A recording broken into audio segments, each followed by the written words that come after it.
What's up, MuggleCast listeners? If you want to make an impact online, GoDaddy.com has what you need. Get your own .com domain name for as low as $1.99. Plus, world-class hosting, fast and easy website builders, and much more. Plus, as a listener of MuggleCast, enter code MUGGLE, that's MUGGLE, when you check out, and save an additional 10% on any order. Some restrictions apply. See site for details. Get your piece of the internet at GoDaddy.com.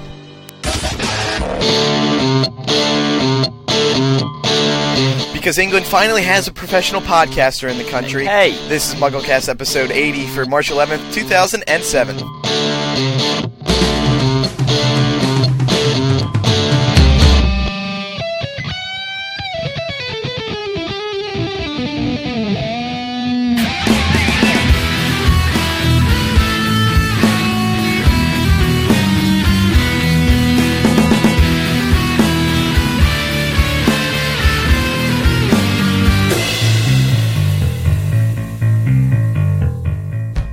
I don't know if you guys checked out the new Wizard of the Month this month over at jkrowling.com. Anyone? I saw it. I'm sure I saw a news post about it, but I can't remember. I agree with that statement, Andrew. Clue us in. The new Wizard of the Month is Toots, born 1959 and still alive to this day. And J.K. Rowling describes this person as the wizard with 3 green thumbs and a celebrity herbologist and radio personality. So I was thinking, I kind of like this name Toots. And since this guy is a radio personality, I've decided that I want my new name on the show to be Toots. Do you know what I think? But I think that's possibly the worst idea I've ever heard, so we're going to keep calling you Andrew. But this person is a radio personality, and I'm a radio personality, so well, you're a it's podcast close. personality, so... Well, if I don't have a supportive co-host group, then I guess not. Well, you know... Thought you guys would support me on that decision. Well, but I it would guess be not. cruel and inhumane for us to tell you it was a good idea when it was possibly the worst idea since... What about Tootsims? No, even worse, in fact. Tootsims? wait, I've got one. It's cringe Andrew Sims. No, Tootsims. Where'd you get that name from, Eric? That's good. I like it. Oh, I'm Toots. I know. No, you're not. Name intros. No, Oh, you you're have to say Toots? Andrew. Yeah, you're Eric Skoll. right. We all, Right, you're I know this is new to everyone. guys, What we do is we run through everyone's names. You guys... I'm refusing to say my name unless you say Andrew. It's that bad. in protest, let's just not do I'm it. sorry, but I'm not moving. In the Fine, show, then. these drums will not stop until you guys Well, say your in that names. case, All right, I'm no name Toots. intro. Well, I hope to everyone listening that you can still remember my name in 30 episodes' time, because I'm not going to be saying it until Andrew gives in. As the host and producer of the show, I refuse to go on until you guys say your names. Fine, let's strike. We'll Everyone, start let's again. strike. We'll start again. I'm Toots.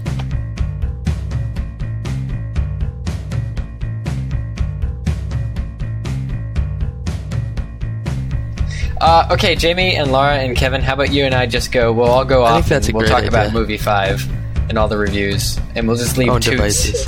here to Okay. his. Yeah. Okay.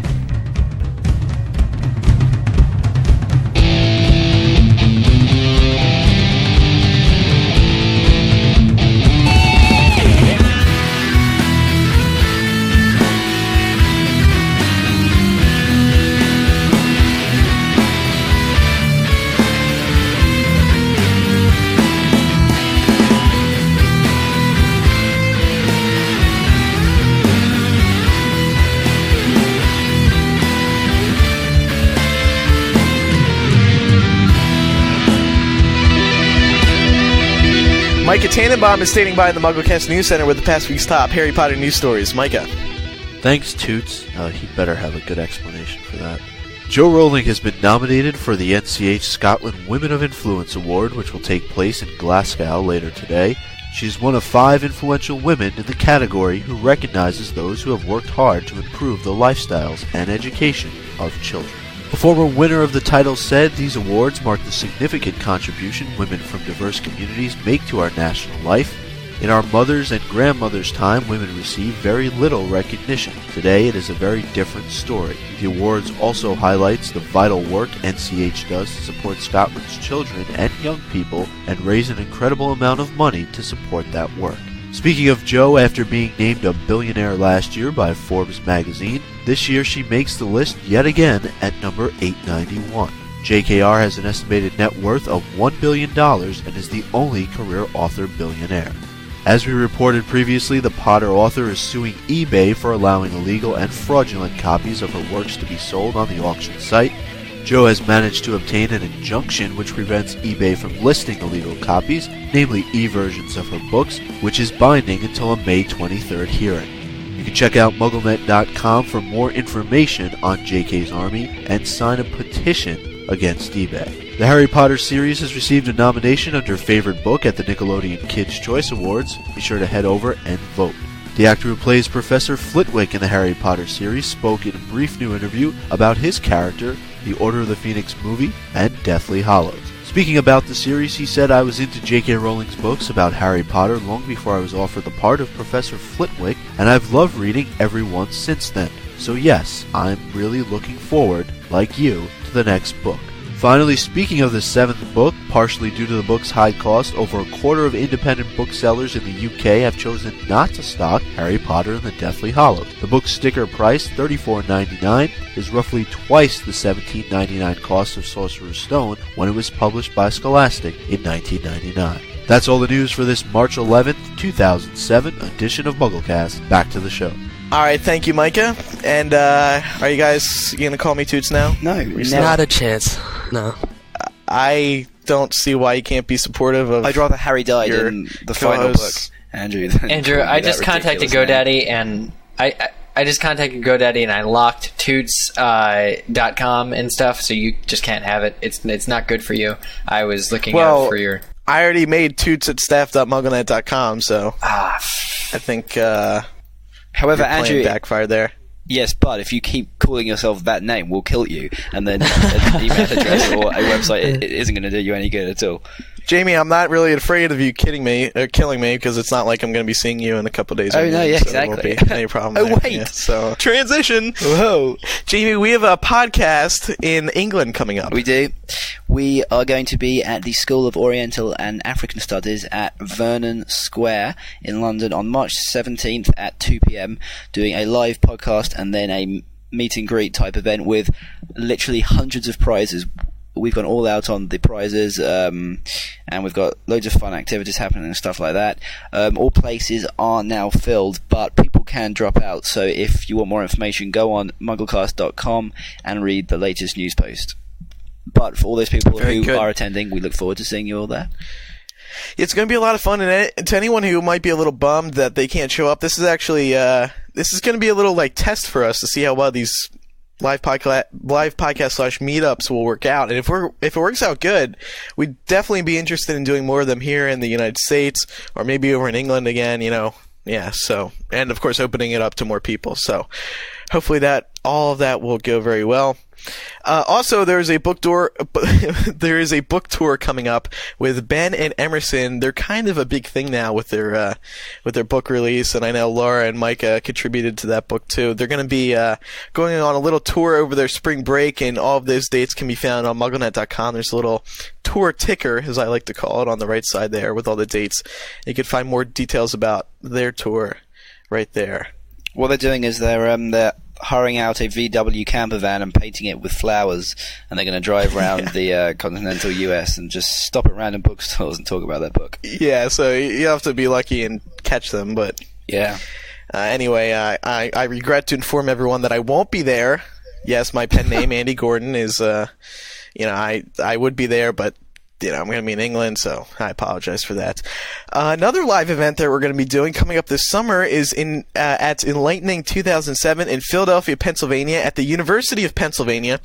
That whole convention is from July 12th to the 15th, and it's going to be a lot of fun. We encourage everyone to come out. We have an update on the podcast. The podcast is going to be open to the public. There's going to be 600 seats total. So they're really expecting a big turnout for this. So anyone who lives in the tri-state area, like Eric, if you still actually lived here in the United States. We encourage everyone to come out, whether you're in New York, Maryland, New Jersey, Pennsylvania, anywhere. It's going to be a lot of fun. And then that night, we're going to be seeing the movie. The movie details aren't nailed down yet, but we'll update you when they are. And of course, we encourage everyone to actually sign up for the convention, because they have a lot planned. It's like Prophecy and Lumos, only it's more family oriented, and they're going to have a lot of fun stuff going on, including a workshop on how to create your own podcast, and that will be hosted by Jamie, Ben, and I. Well, and of course, Mike is going to be there. I'm just going to be standing there, and you're going to be doing it, because I couldn't create a podcast if my life depended on it. Well, I just sit here and talk. Didn't I say last week you're going to do a seminar on how to come up with British jokes? Yeah. I am. All you need is oh wait, I've already made that joke. I can't make it again.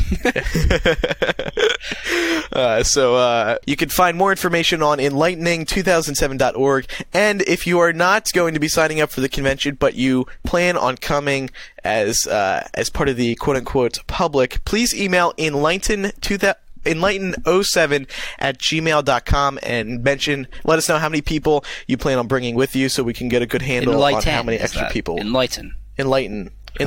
Like I'm going to enlighten you. Okay, so minus the ing. @gmail.com.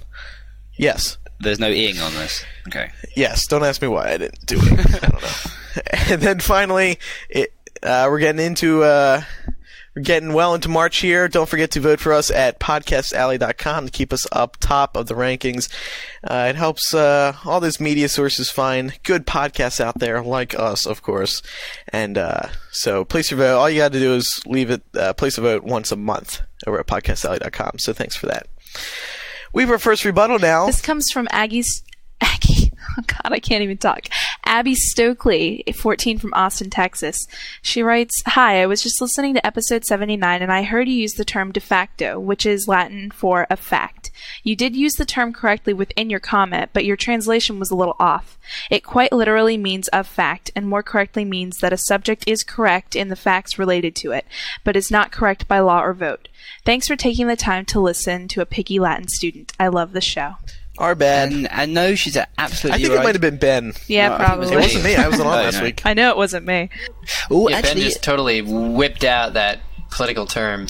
it's an extremely interesting concept. I've just been studying it recently in relation to sovereignty. You know, de jure, I think that's how you pronounce it, sovereignty, versus de facto sovereignty. Legal versus, real life sovereignty. Very, very interesting. Well, actually, That is quite cool. Somebody else emailed him about the pronunciation of Deus Ex Machina. I'm sure I've got it wrong again, because I can't remember exactly what they said, but yeah, I got that wrong. Okay, well, we'll beat Ben later. So that's cool. Yeah. All right, and we're gonna get right into our main discussion this week, which is we're gonna talk about the first reviews of Order of the Phoenix, because a few very lucky people, got to see an early screening of Order of the Phoenix in Chicago over the past week. And first off, I gotta say, could you imagine just going to the movie theater and you get this little ticket saying, "Hey, come by next week for a movie," and you're a Harry Potter fan, and then you go and it's Order of the Phoenix already? Andrew, do you know? That'd be but great. you know, I read on Ain't It Cool News where the guy who went to it, he was there, and he was talking about how the movie was basically done. But it wasn't very sort of the effects weren't complete, and so there were bits that didn't look real. Like sort of the Grawp would be like he's when he moved, he wouldn't move properly, or he wouldn't blend in with the background and stuff like that. And I don't think I'd like to watch it like that, though. I just want to see it when it's completely done. I think it would spoil the magic for me. But how about you? That is true. It might spoil the magic, but again, a lot of parts of the movies is the acting, Jamie, as well, not just special effects. So you would still get the acting.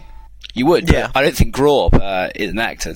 Well, okay, yeah. Perhaps it might be actually potentially not really wanted. But like they said, Ray Fiennes was basically himself, but with like dots on his face for them to mark the thing. So I mean. But that's something I would be interested in seeing, because Ray Fiennes is like such a great actor and stuff. So I would like to see him with a nose, pretending to be Voldemort, who doesn't have a nose, and Right. Yeah. So, yeah, that definitely would ruin the fun. I think one of the upsides, besides seeing it 4 months early, apart is from that that. you would also see a lot that is probably going to end up getting cut. Yes, Because this is a exactly. very rough cut of the movie, so you're going to that's see true, yeah. a lot of good stuff. You're going to see some special effects work that is not going to make even the bonus DVDs, with like how they actually make the movie. So for like a film nerd, I'm not really a film nerd, but like a behind the scenes nerd like me that likes that kind of stuff, I'd just be like, whoa, this is better than the real thing.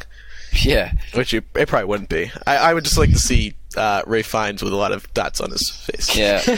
I've been What disappoints me to is see that for years.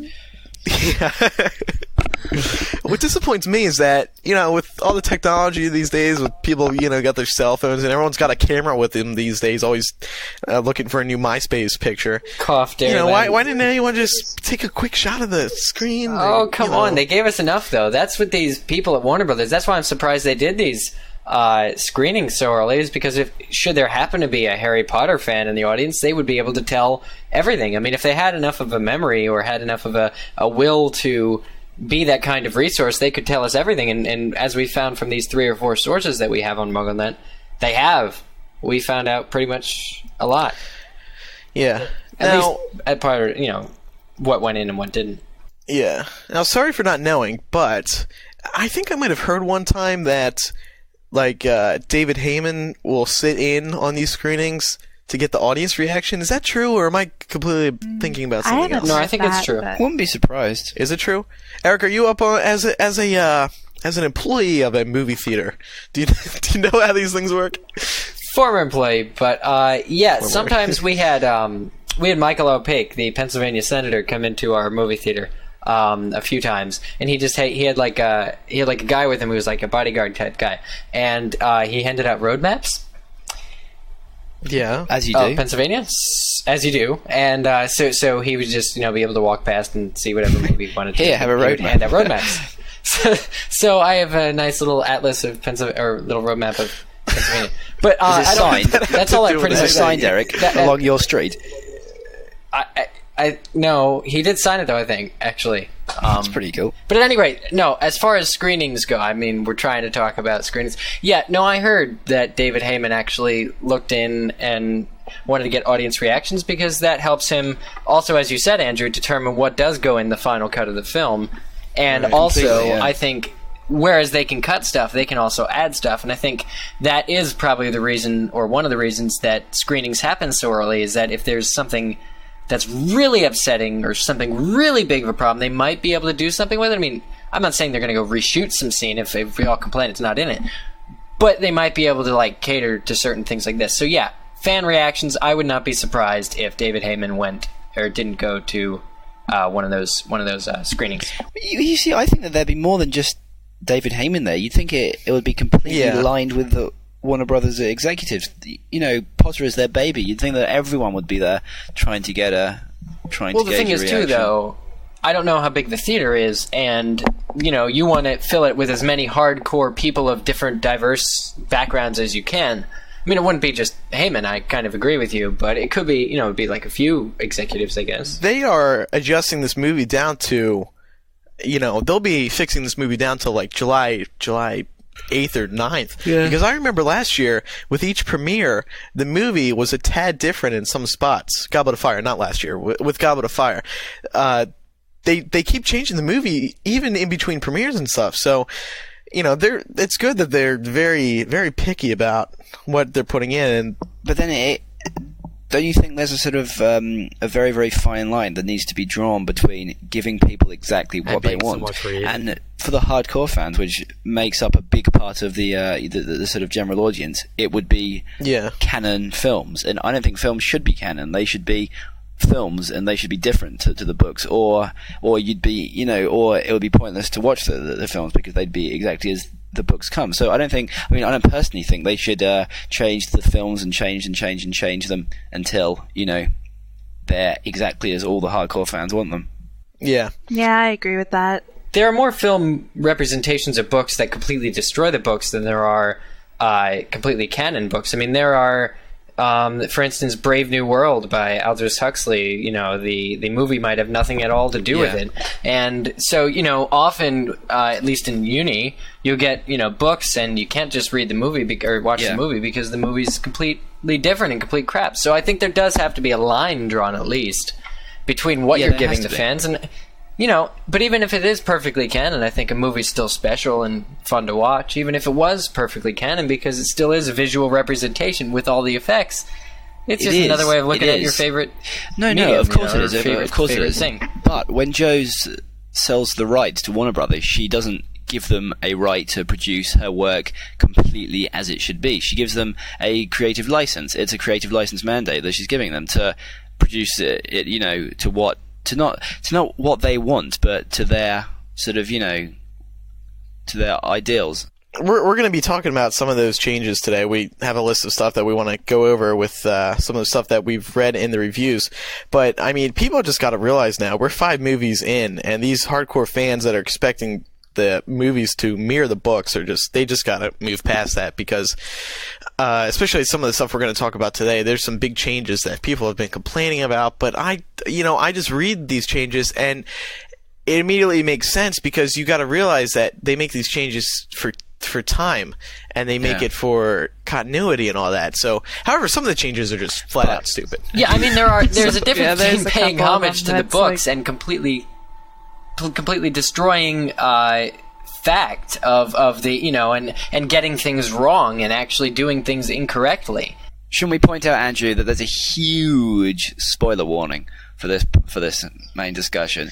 Right now, my editor self from the future is going to tell you what time on the podcast to fast forward to, so you know exactly where to go to if you want to skip all of this.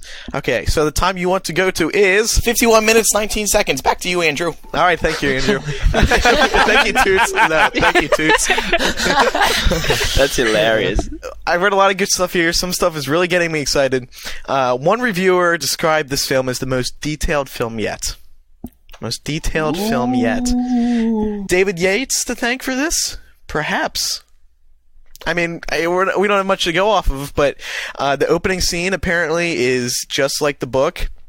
Except for the Dementors. Writes one reviewer, the film opens as the book does, with Harry sending the Dementors fleeing with his patroness curse and the Dursleys giving him a hard time. Both Fiona Shaw and Richard Griffiths are in top form, although they are in it all too briefly. Which is a shame. Again. Because I like the Dursleys. The Dursleys just get shelved. The Dementors being a little thinner. Well, they haven't had any souls to eat, so, they've been on malnutrition. Yeah, exactly. They've had a soulless meal. Oh! That's okay. They should be huge in the next movie, then. Half-Blood Prince. Yeah. Do you think they speak to each other? I wonder if they've got names. All right, John, how's it going? Had any souls recently? No, it's been a bit dry on my end. How about you? Yeah. Kind of slim fast you've been drinking. Well, I'm feeling particularly... I'm a fan of strawberry. I'm feeling particularly hollow today. Yeah. Yeah. But interesting that they would change it. Maybe they got some new graphics designers working on it, or maybe David Yates wanted to give them a new look. But did they say thinner, or did they say different? Because the one I'm reading says different, not just thinner. Well, I think one review said they were more like skeletal. Oh, well, that's not bad. I mean, it's not horrible. If they want to make it... Here's a question I've been wondering ever since the movie came out. Now, it's my opinion. I think that if the Lord of the Rings movies hadn't happened, the Dementors would have looked a lot more similar to the Nazgul, except floating. I think they'd have been floating Nazgul. I don't know about that. Rather than the way they were in the... That's a lot how I imagine them, too. Yeah, same here. I always imagined them exactly. being less solid. Like, I agree. I don't know. More transparent. Exactly. Oh, it's true. It's true that... I mean, they're always described as being very, wispy, kind of. But yeah, I just kind of took that as meaning they were very frail looking. But I don't know. I think them changing it isn't that big of a deal. I mean, he could just be matching the setting. They all have their own style of... Well, I think that so long as there's some sort of resemblance between these and the ones we saw in the third movie, it's fine because exactly. Yeah, I there's mean, if still they going to be completely react, like if there's the opportunity to think that they're a different creature, then that's an issue. Oh, but I mean, if they kind of make this, didn't they make the choice early on in the movie sequence that there wasn't going to be huge continuity between them? Because if they wanted huge continuity throughout, they'd have kept the same director. there hasn't been a large amount of continuity. And I mean, between the movies. Movie 2 and movie 3 is so different. They keep the same actors. They don't recast everything. Oh, well, they'd have to do that though. They'd be. Oh, that would have been as silly as calling yourself Toots. There have been a couple of recasts, haven't there? Though. What I was gonna say is, I think what Jamie said is what the rule of thumb they're using, which is so long. I think it was Jamie. So long as the people are able to identify each element from the previous movie coming through to the current movie, there's not going to be a problem.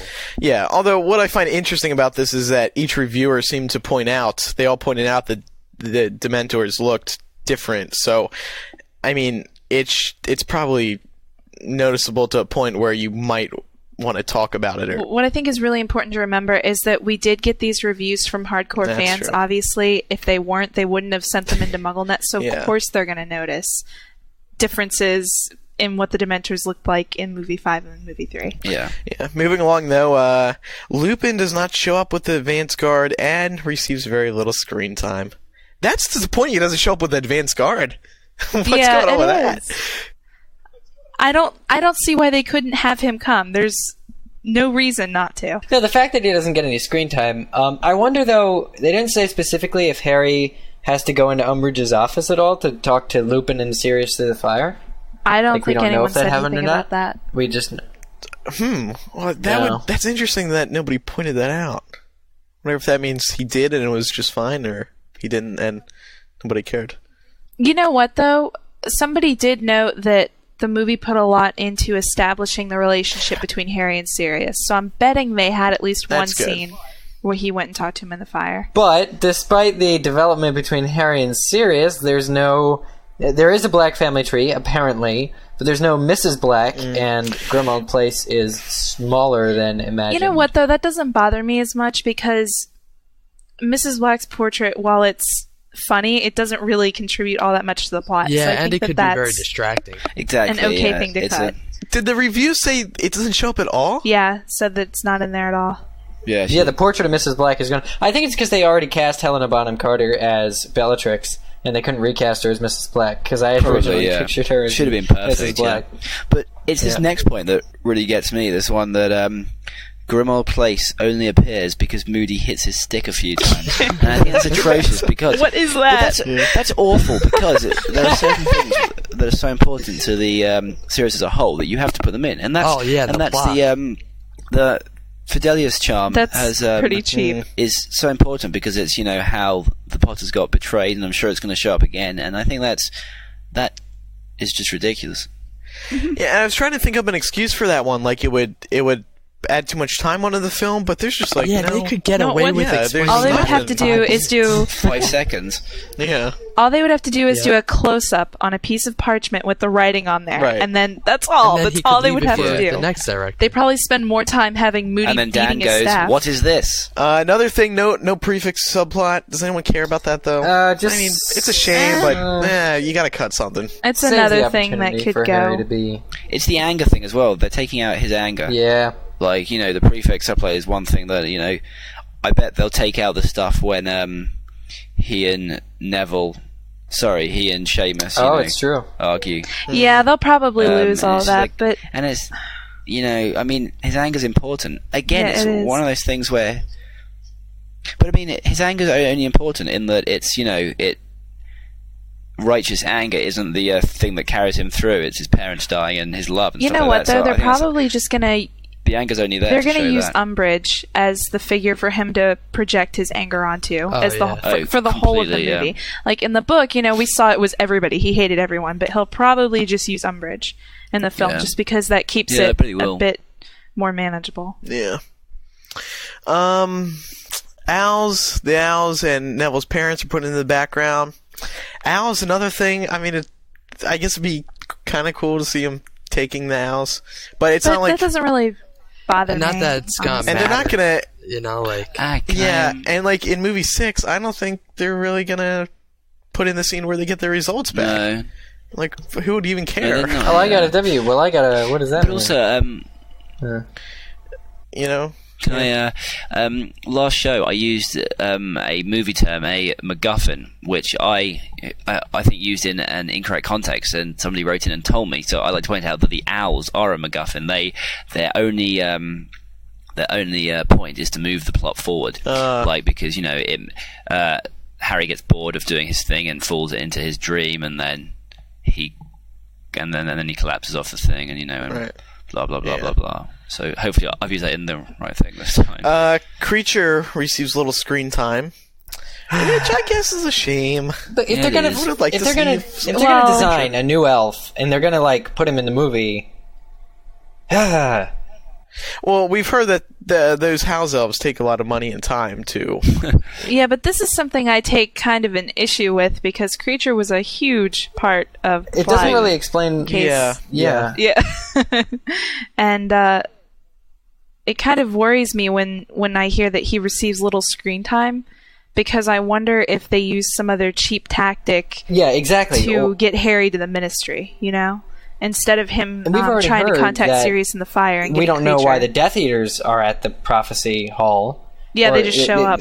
Yeah, they said they just kind of show up and you wouldn't know who they were if you hadn't seen or heard previous movies. So that must mean that Harry's not having dreams of Voldemort, or that, how does the Order... No, I don't think they'd leave that out. But how though. does the Order I get to think the that- Ministry then? Or how does Sirius get there? Or how does... that's a serious issue. And they have Thestrals, I guess, but none of the reviewers actually talked about Thestrals. I'm still kind of upset over no screaming portrait of Mrs. Black. It seems like she would be an awesome part of the It'd film. be funny, but again, that would be She a lot would, of but money The fun stuff. to put into that. Yeah, and the fun stuff is tailing off now in these films. It has to be serious, Yeah. although it has to be entertaining, and it still has to impress the fans. and It has to and be she more would serious. require an explanation that takes time. Yeah. One reviewer actually said that it's not as serious as the book, which kind of surprised me because all Dan's been saying Yeah, and the me too. director's been saying, "Oh, it's going to be the darkest movie yet." And, They say But- that with every movie. Yeah, but just because it's they do. Yeah. And then also the hatred between Sirius and Bellatrix is never explained. And then Again, she it throws should him be. through a veil. It's like, Yeah. according to one of the reviewers, it wasn't very well explained what the veil meant. Right, and Sirius kind of falls into it. He just falls in and that's it. And you Yeah. don't really, if you haven't read the books, you don't really understand, according to the reviewer. yeah, They but didn't explain it in the book, did they? They didn't Well, they actually. didn't say they what did, it was. It hasn't actually been explained. Yeah, but I think they were referring to them explicitly stating he's dead. But I think based on the other characters' reactions, someone watching the movie who hasn't read the book should be able to get that impression. We'd hope that they leave that scene in where Lupin, holds Yeah. Harry Yeah. back. And yeah, is like, that's "He's what dead, I'm there's nothing you thinking. can do." Kind of worried But- they left that out. Does it? Let's just hope they do. Now, Yeah. does it seem like the directors are sort of putting certain plot elements off for other directors? Yeah, and what's going to happen, they're going to continue doing it with the next two movies, and then, oops. Right. It seems as though there's certain plot elements that, excuse me, they have to just not explain, gonna- but they're not going to, and they're just going to let the other director that picks up the movies explain it, and see- they're going to put it. You know what I mean? Like, That's why I Seems thought like they're David losing Heyman's something. been on for all 5 films so far, and then definitely the last 2, so he can sort of provide the continuity that the series needs. But, I mean, just the fact that they did, Unfortunately, it doesn't. yeah, Snape's worst memory, they have the Potters as kids, but how does that even work? Because we didn't even know, actually, if you follow the movies, that Sirius and Remus and James and Wormtail were all friends at school as children. I don't even think they say that in the Well, POA movie. I think that was implied because Maybe implied, in the but- Shrieking Shack scene, though, Sirius yelled at Peter that you should have died for your friends as they would have done for you. One line, whoop-de-doo. So now we get to have this really cool memory scene Well, completely they wasted. established it. Well, I know. But it's just, that's what Kevin was saying. It's just, they're kind of putting things off. And things like the Fidelius charm. You know, some of that stuff is just not going to be in the movies, and it's not going to make it there. And we're going to end up seeing they have to change things just not just to fit time, but to fit the previous movies. Michael Gambon, this is from one of the reviewers, Michael Gambon has calmed Dumbledore right down, and it works. I'd go so far as to say it's reminiscent of Richard Harris. That makes me really excited because, I mean, I really like Angry Dumbledore, and I know we've had these discussions on the show already, but it'll be interesting to see how Michael Gambon can portray a calm Dumbledore. And I'm going to put myself out there and say that's the most exciting thing that I'm looking for. Actually, I think I agree with you, actually. I don't know. I think he'll do a good job. Like seriously, not because it's like, I mean, it's not like a big deal. I mean, we're getting to the point in the series where Dumbledore has to be powerful and strong and stuff. So, but it still will be nice if he can portray the just the calmer side when he has to, instead of being irate all the time. I mean, from what we hear, the battle with Voldemort's freaking awesome. We actually haven't heard anything about the Wizengamot trial.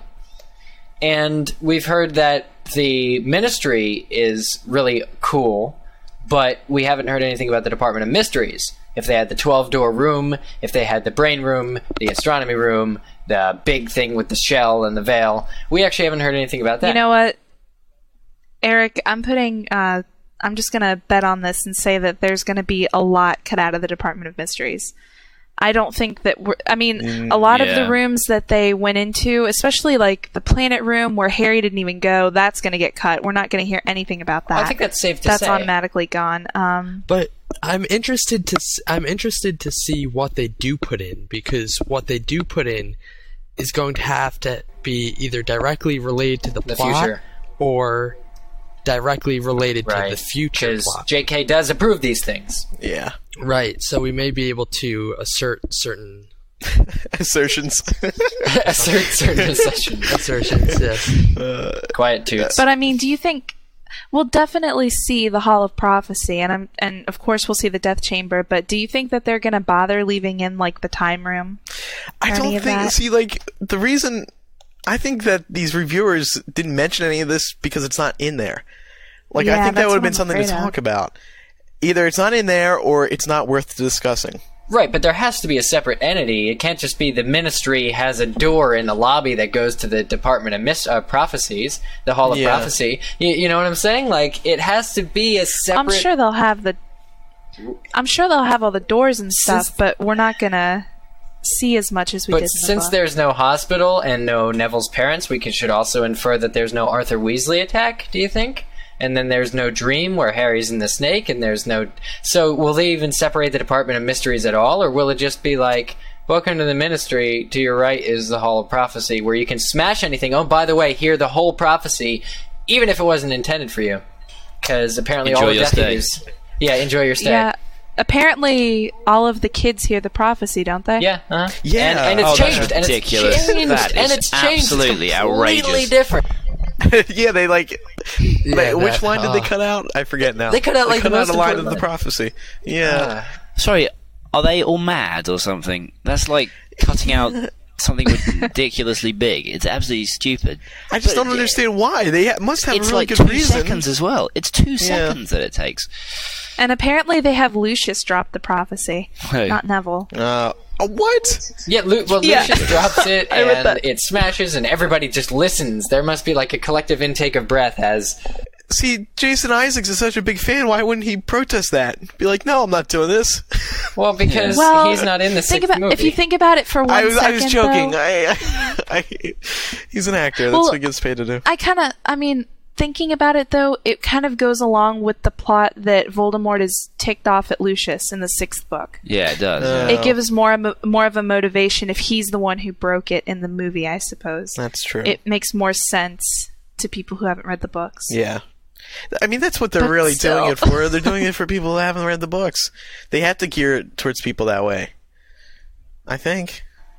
Yeah. Yeah, they do. Well, like, they said also, and moving on, Snape is not in this movie. Like, he's in it, but he's not in it enough to appreciate. You know, but Snape's worst memory is, quote, so perfect. The actors have nailed the performances. Alan Rickman is again great as Snape, but has so little screen time that it's hard to appreciate. Hard to appreciate. I can't right. wait for that scene. That's going to be so good. I love Alan Rickman. That's the one I'm incredibly excited for that. But at the same time, also Draco has about one line. He does the Umbridge thing. What else is new? What else is new is exactly what I was pointing out, Laura. I mean, they have to change this. I mean, I understand. The problem I see with that... They're not going to. No, I mean, for finish, book Eric. 6. I mean, for Exactly. book 6. Yeah, that's what I was going to say. The problem I see with that is that he plays such a big role in book 6. It's not going to... He's just going to come out of nowhere. He's been sort of like... Luckily, even though he does play a big role in book 6, this is kind of disappointing too. There might not be hope, because even though Draco does play a big role in book 6, he's usually off sulking in a girl's bathroom somewhere. And so even though he's a big character, Harry didn't see him much at all, even in book 6. Besides being on the train, which was a great scene, and I hope they keep it, where Harry's spying on Draco and them. But later crying in the bathroom, and then obviously the end when he's about to kill Dumbledore. But Snape, Alan Rickman, I mean, he's constantly given us this great performance consistently throughout each movie, but he's not in it enough for it to really matter. So I really hope, movie 6 opens up with Snape, and I really hope they finally amend this, because they kind of, if they continue to take out, Alan Rickman, even when, you know what I'm saying, right? Yes. No, I see. I do see what you're saying. You want to talk about little casting right now? Since we're sort of on the topic about characters. One reviewer describes Evanna Lynch's performance as the most perfect casting one could hope for. Her interaction with Harry and the others is straight out of the pages of the novel. I mean, this is really what we've been hearing since the beginning of her casting, and J.K. Rowling loved her, and, as I have met her, I can say that she's just great. She's just a great girl in general, but she's so perfect for the part. It's really going to be great to see her in the film. But moving along, Imelda Staunton as Umbridge is described by another reviewer, one of the most evil creations you will ever wish to see. Staunton has the mannerisms and the voice down to a T, and I found myself feeling exactly how I felt whilst reading the book.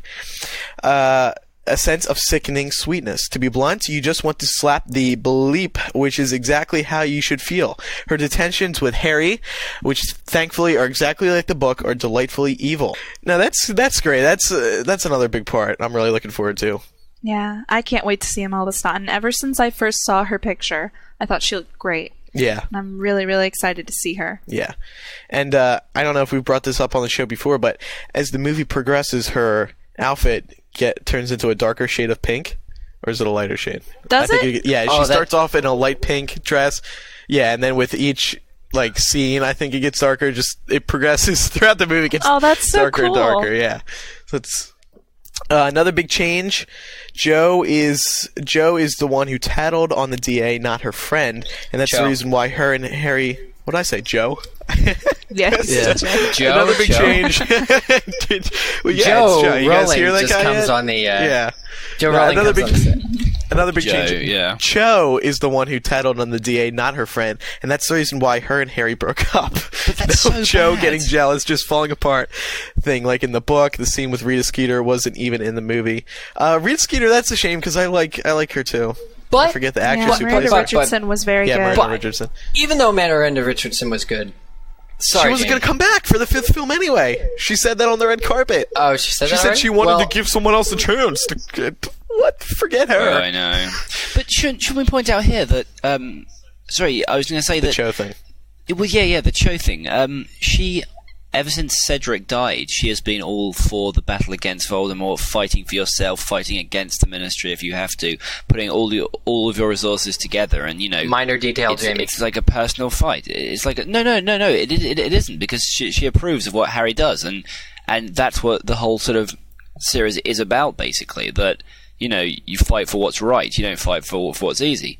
And with her tattling on the DA, it just seems like she is, completely against what she believes in the book. Yeah, which completely opposite. I mean, obviously, it's a way of cutting out, stuff and saving time and money, but it just seems like there are other things they could cut out without. And also, it's quite a big thing, and you could say that some relationships couldn't recover from such a devastating blow. Yeah. You know, so even if we thought that they could get together, which obviously they won't now because it's Harry Ginny, as everyone knows, you know, it's still a thing. I think that was just a cheap way of having Harry and Cho break up. Like, it's so... You know what? definitely. It doesn't bother me, though. Why? Because in the book, I felt like she... I don't know. In the book, I felt like she was just as bad by supporting her friend for doing it. And I think that this is a way to... It just seems like it's another way to cut out a part of the plot that honestly isn't going to have any bearing on what happens in the next two movies. That's true, yeah. Because Cho's character doesn't play a big part. They might not even have her back in the sixth film because you rarely saw her in the book. She and Harry didn't even talk. Yeah. Well, yeah, it's definitely a good way to cut down on time, but I just think it's sort of a corny plot. That's the reason that they break up. I mean, it makes sense, I guess. No, it doesn't make sense. Because if Harry was really in love with her, why would they break up just over from what we tattling? hear, the room of requirement isn't exciting at all anyway. Okay, granted, it's not just tattling. It was sort of big, but still. Yeah, if someone ratted me out like that, I would kick them to the curb like no other. Well, you need to sort out your priorities, Laura. Oh, Awkward. I need to sort out my... Okay, but the Rita Skeeter thing, just quickly, doesn't really bother me because they didn't go into the Animagus Beetle type Rita in movie 4. So they never established that, so through that, they can't establish that Hermione kept her in a jar, or that Hermione has any kind of leverage over her, so it would actually be untrue to her character to actually like give Harry an interview or anything, and not to mention they don't mention anything about the whole world being against Harry either. So that kind of all fits into a nice little package that they can just take out seamlessly, I think. So how are they supposed to... I don't know. Without that article, it just seems so... What article? Difficult. Well, they the have whole Umbridge's article decrees. where... Oh, you mean the right... Yeah, but... the one that... Right. Okay. That Rita wrote. Yeah. But then why will there's going to be no unifying of the school on Harry's side. Oh, you know what? That's true. Without the article, because all of her decrees were just thwarted when Harry proved or admitted to the world the entire story about what her Umbridge had been saying was a lie, what the Ministry had been saying was a lie. In fact, we know there's Ministry in here because there's the scene with Fudge and Shacklebolt, which, according to one of the reviewers, is really good. So there's this whole Ministry thing, and Ministry being against Harry and Dumbledore, but actually there's no... Now I guess I'm more bothered by it. We're such complainers. Yeah, we're such whiners. I'm sorry. I can hear WB saying, well, we just not give the movie to you at all. I still think it's going to be really good. And you then just gotta so forget about the book relations to enjoy these films. That's all it comes down to. Really. Yeah, I don't have a problem with cuts that are necessary to be made. I think that, and I know that pretty much everyone here disagrees with me on this, but Prisoner of Azkaban was my favorite of all the movies so far. Why. Shut up. Because I felt like it captured the spirit of the story the most out of all the movies. It may not have stuck to every detail. There were certainly things in the movie I didn't like, but I felt like out of all the films, it really, really captured and encompassed what the story was about. And I think that's what's the most important thing to be focusing on. Suicide. I really think movie 1 captured the books the best because it was very magical and whimsical and Diagon Alley and listen to this, Andrew.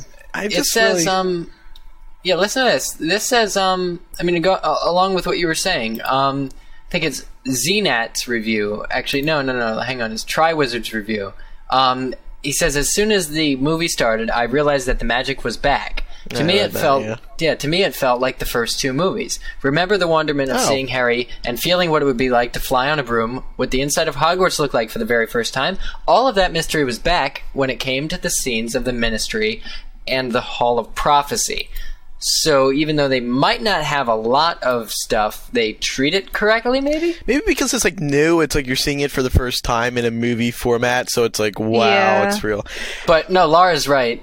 In addition to all of us disagreeing with her, actually, Enya Freak does agree with her, because at the end of Enya Freak's review, they say that overall better than Goblet, Order of the Phoenix was better than Goblet, slightly less good than Prisoner, but quite simply an amazing vision of the novel. So I guess their favorite is Prisoner as well. So you have one person on your side, Laura. I got a question for you guys. When you see like the opening credits and you're going through the clouds, like pretty much all the movies start out with, do you get that feeling of like, we're back again? It's another year. It's exciting. Like, yeah, very I get excited. Yeah. Is that it? Anyone got anything else to discuss? No, about I the think movie? we pretty much. I mean, I guess the last thing. Everyone seemed to like Helena Bonham Carter a lot. Yeah. And the big battle. The big battle seems cool. A lot of people said it was very true to the books, which is cool. But you know what? Another person said that it was flat. Yeah. I believe. I mean, honestly, that's what we can't really go off of their final reviews because, like, everyone has their own different opinion on it. Even when the final movie comes out, we're going to be getting very contrasting reviews. And things can change. I mean, this is 4 months out. So. Yeah. Running time, about 2.5 hours right now. Which is Why can't they just go to 3? I don't understand. Just go to Andrew, 3. it's still an amazing spectacle. Can you even imagine? I mean, we actually aren't hearing that many bad things about this movie. No, we're not. You're right. 872-page book, and they still made it a 2.5-hour movie. This is the longest one. If they can do it with this movie, they can do it with the rest. Unless book 7 is as long as I want it to be, which is like 900,000 pages. We promise we won't complain this much. Yeah, we're not. Yeah, before we get the emails about us complaining, we're not complaining. We're just critiquing for the interest of our listeners. Yeah, once we get screen caps of these scenes that we're hearing about, we will shut right up. I mean, it's just that simple. Yeah. I will. I know I will. Hey, let's move on to a couple more rebuttals now. This one concerns last week's show. Caitlin, 20 of Ohio. She writes, "Hey guys, love the show. During the discussion on Umbridge's hair color, Laura stated that she pictures her Umbridge as brown-haired because, quote, that's how it is in the books. Well, I just wanted to point out that on page 642 on Half-Blood Prince, Umbridge is described as having iron-colored curls. This definitely rules her out as a brunette. I am not a girl." I could have sworn it said brown. Oh. Go ahead, swear. No, I'm going to look this up right now because this is not I am not up on my... Laura, are you saying that you don't trust a sort of trustworthy listener of the show to tell us correct information? No, it's not that. I think what happened was... Phil, No, I'm not saying Caitlin's wrong. I'm saying that I think that after what happened with the centaurs, her hair went gray. Yeah, out of fear, because this listener states the Half-Blood Prince, which is probably, I guess, at Dumbledore's funeral when she had iron-colored curls, so her hair could Okay, have I'm changed. sorry. Hold up. I'm not a girl. I'm not up on my hair terms. Maybe Jamie or Eric or Kevin would be aware. What are iron-colored curls? It means gray. curls Iron, that are gray. iron-coloured, Andrew. What is the not color of that iron? difficult. Like silver? It's like a silver? Yeah, silvery gray. Silvery grey. Oh, I thought that sort of meant like... Never mind. Oh, look, here More it like is. an Right iron that does clothes. Yes. Iron-coloured. Shut up, Eric. I care. You know that one Order that's of on the sale at Phoenix. Walmart? Yeah, that.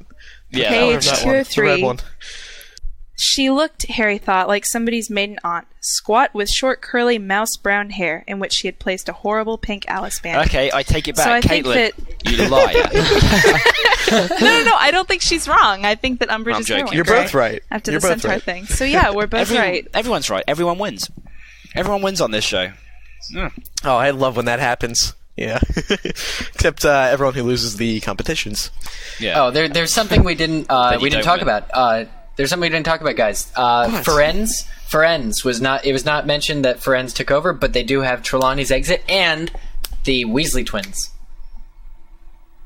Weasley twins what? exit. That when they leave, when they go bang, and there's fireworks over Umbridge's head and stuff. Yeah. But they probably still don't have perhaps. keys. But Perhaps those fireworks sort of emptied up, and all these sparks came down and took out the brownness of her hair and turned it iron-coloured. Yeah. perhaps, Jamie. Right. Perhaps Okay, indeed. this is rebuttal number 3 from Janie. Age, it doesn't say. Location, UK. Subject, Tiara. Episode 3rd of the 12th 06. I don't know what that means. Hi, MuggleCasters. Very late response, but I'm listening to all past episodes at present. I'm not sure if this has been addressed, but in my opinion, the tiara that the voicemail caller was referring to was the one that Harry put on top of the bust in the room of requirement when he hid the potions book, and not Mrs. Weasley's family heirloom. This was to help him find the book again if he needed to do so. Plus, I have to mention that Ron is not weak. In Order of the Phoenix, it is Ron who does most of the work. Couple of stunners, a disarming charm. Neville brought off a really nice little impedimenta, mentia jinx, said Ron airily, page 670 UK edition. And later in the Planet Room, Luna said 4 of them chased us, and that she was dealing with one Death Eater who was grabbing Ginny's foot, and that she didn't know what they had hit Ron with. Therefore, I take that to mean that Ron was fighting with the other 3 Death Eaters on his own.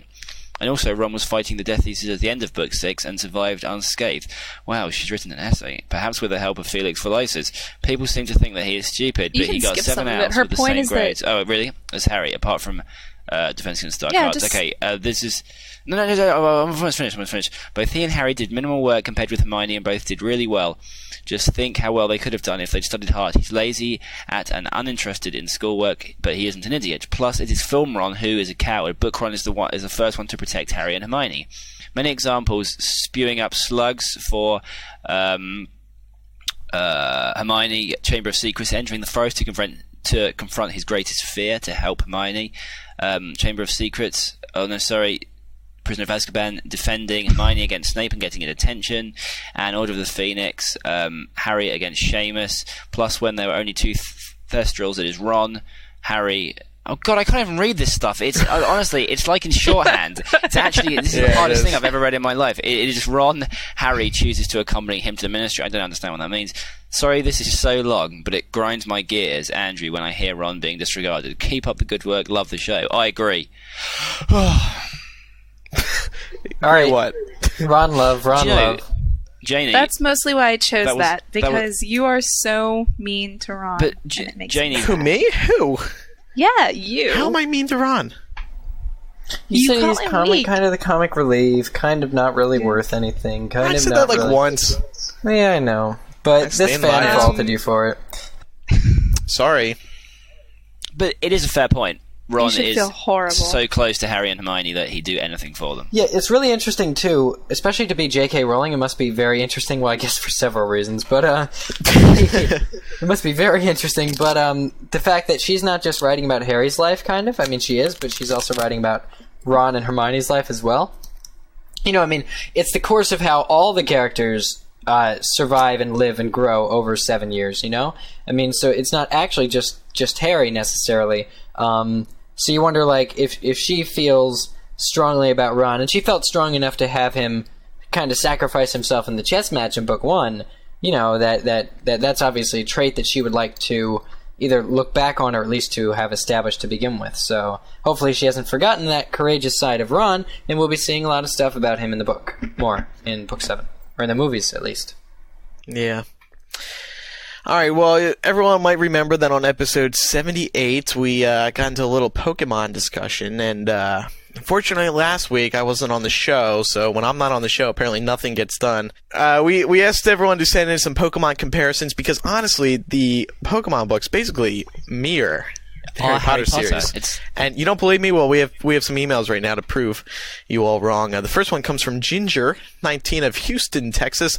She writes, Pokemon, anyone, the flute Harry, Ron, and Hermione used to put Fluffy to sleep in Sorcerer's Stone is without a doubt the whittled wooden instrument form of Jigglypuff. And just for the sake of keeping things original, love the show, keep up the great work. Good point, Ginger. That's very good, Jamie. Yeah. Thank you very much. And it also could relate to, I mean, it doesn't really have anything to do with sleep, but in Pokemon the Movie 2000, which is the story of the Pokemon Lugia, who is the god of the sea.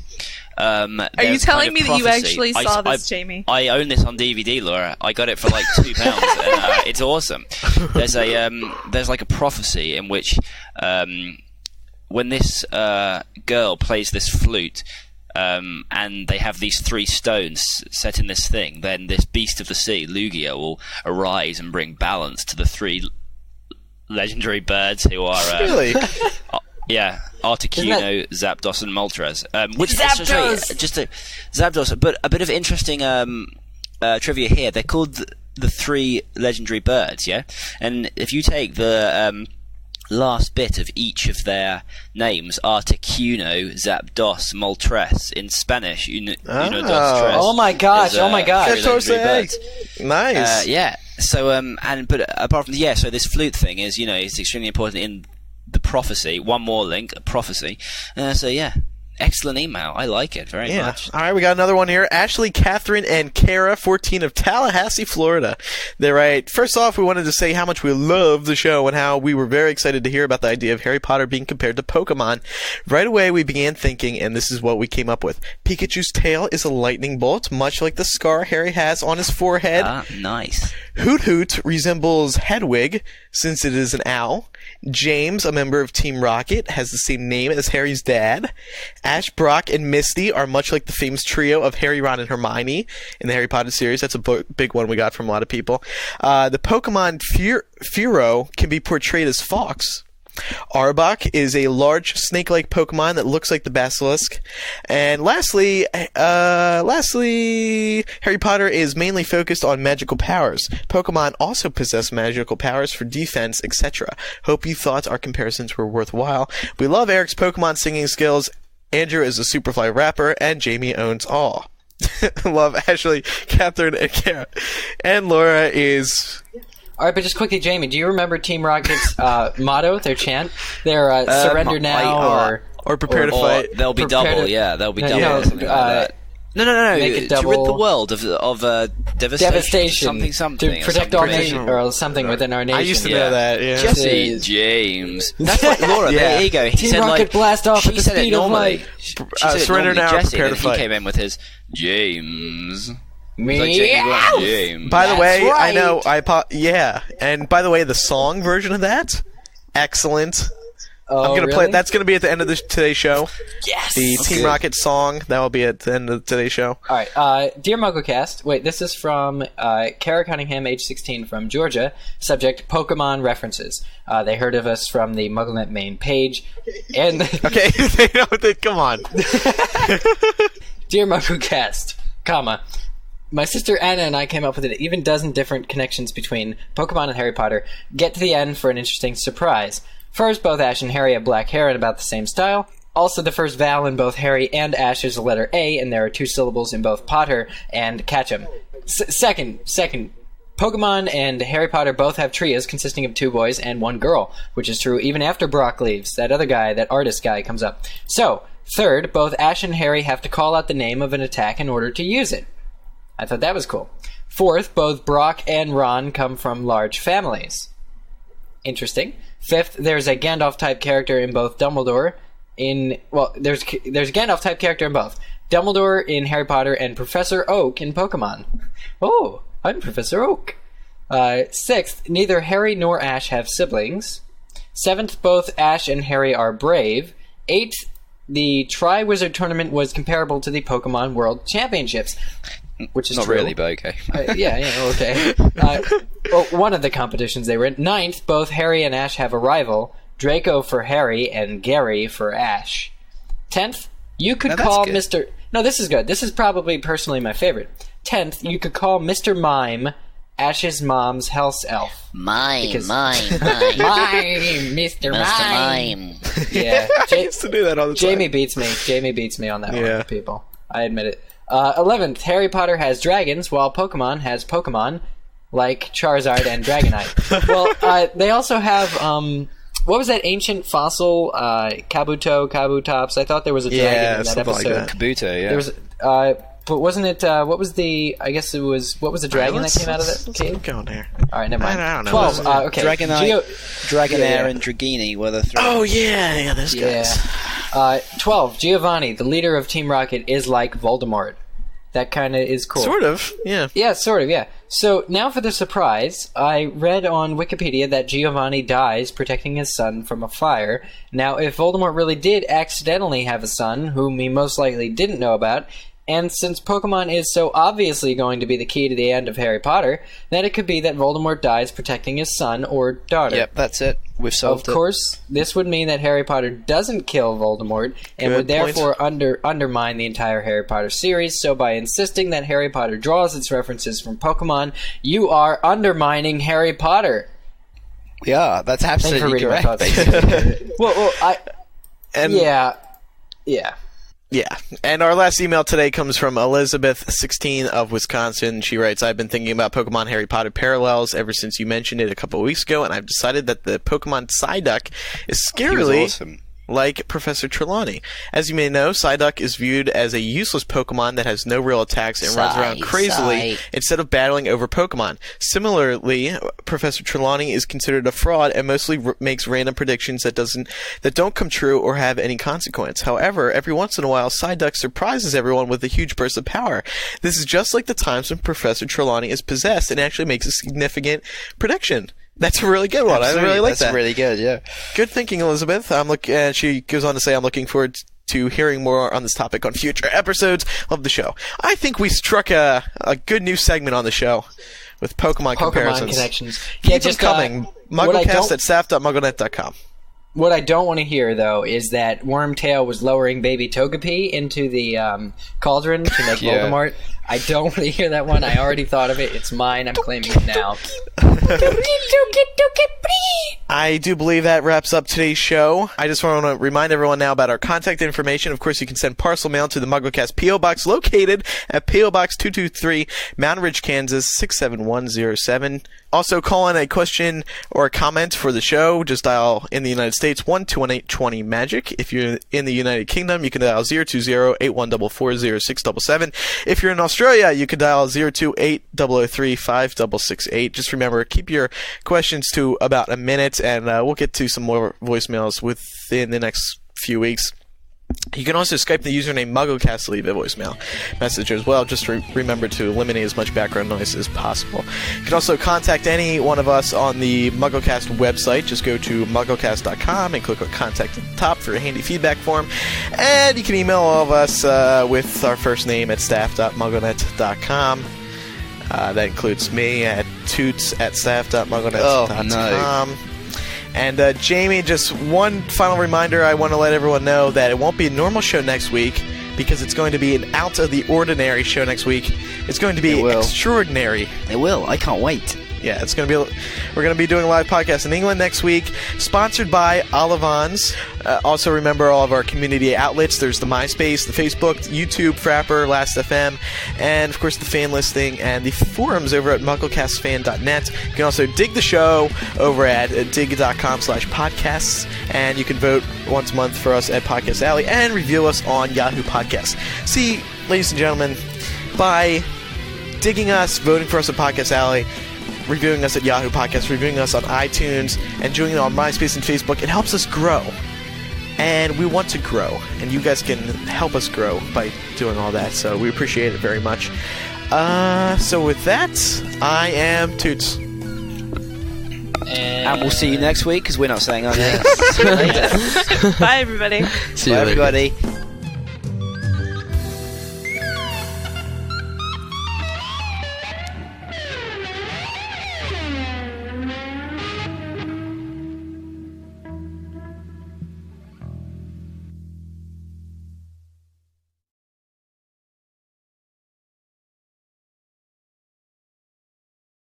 Thanks, Toots. He better have a good explanation for that. How about from now on, we just randomly call you we call you a name of a random radio personality. Like right now, I'll go ahead and call you Rush Limbaugh. How do you like that? Something I don't like to say. I'll call him Howard. See, Andrew, you see how these ideas can backfire on you so quickly when you don't think them through. So I was just going to say, the reason I haven't been speaking much is that I'm trying to order a kebab and pizza with my housemate, so and it's a very complicated process. So yeah. Okay.